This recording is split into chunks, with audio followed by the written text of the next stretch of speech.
Alors que les tenants d'un islam ultra-violent et ultra-rigoriste occupent le devant de la scène, le soufisme reste largement méconnu du grand public.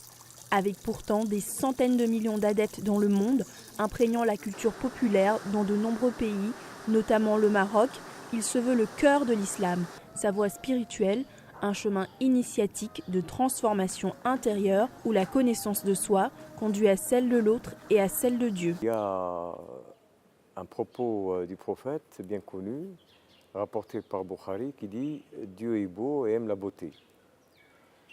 Et donc, il y a là quelque chose qui a été saisi par les soufis pour exprimer ce qu'ils appellent les qualités de la beauté, et qui sont celles, par exemple, de la miséricorde, de la bonté, de la proximité, de la protection.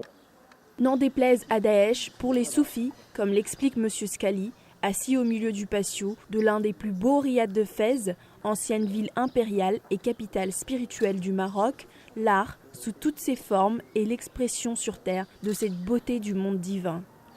Ce courant imprègne toute la création du rappeur français Abdel Malik, soufi au sein de la Bouchichia, l'une des plus grandes confréries soufis, qui chante le face-à-face des cœurs et célèbre un islam d'amour. Il est aussi source d'inspiration pour de nombreux artistes, comme l'artiste peintre franco-marocaine Najia Merhaji, dont les harmonieux plissés blancs ou rouges sur fond noir expriment une beauté sublimée au-delà du réel. Peut-être la métaphore d'un rythme intérieur, d'une lumière sublimée qu'on retrouve dans le soufisme, où la beauté est omniprésente, et aussi cette notion de lumière en fait, qui